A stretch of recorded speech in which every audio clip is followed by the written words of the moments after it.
When Nick Arbuckle stepped off the bench to replace an injured Chad Kelly in the East Finals, the collective expectation was essentially zero. Kelly was the CFL's highest paid player and face of the franchise. For him to go down at the most pivotal point against the defending champions Montreal Alouettes felt like a death sentence. He was unable to beat them the year prior, so why would a journeyman who nearly retired months earlier fare any better? But Arbuckle didn't need to be spectacular, he just needed to be steady. He guided the Argos to a gritty victory, punching their ticket to the Grey Cup. Suddenly, a man who began the season as a backup was now staring down the Winnipeg Blue Bombers, a juggernaut, making their 5th straight championship appearance. On one side, you have Zach Collaros, a 2-time MVP and defining player of the era. On the other, Nick Arbuckle, making his first ever postseason start. Most analysts said take the over on Winnipeg and call it a day.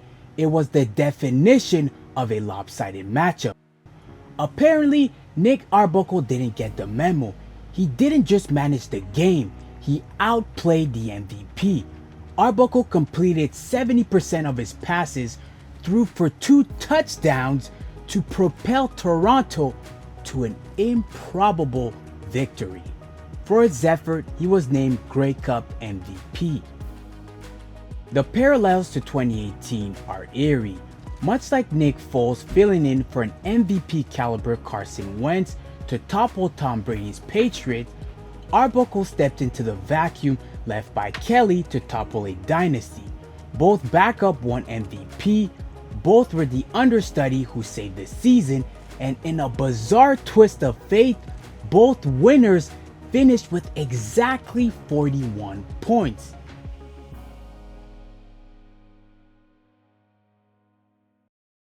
However, Nick Arbuckle's story didn't end with a trophy and a return to the bench. No. With Chad Kelly now sidelined for the entire 2025 season, Arbuckle took the reins and posted a career year. Check it out. In 15 games, Arbuckle shredded defense for over 4,000 yards, 26 touchdowns, and completing a blistering 72% of his passes. None of this happens without head coach Ryan Dinwiddie. Dinwiddie was there for Arbuckle's very first CFL win in Calgary, and he was the one who convinced him to keep his cleats on in 24.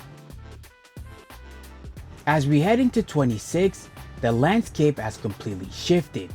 Dinwiddie is now the head coach of the Ottawa Red Blacks, Chad Kelly is reclaimed as the franchise starter, but Nick Arbuckle is no longer just a journeyman. He is a proven starter with a fresh contract. And whether he's on the field or on the headset, the Argos know exactly what they have. A player who is never truly out of the fight.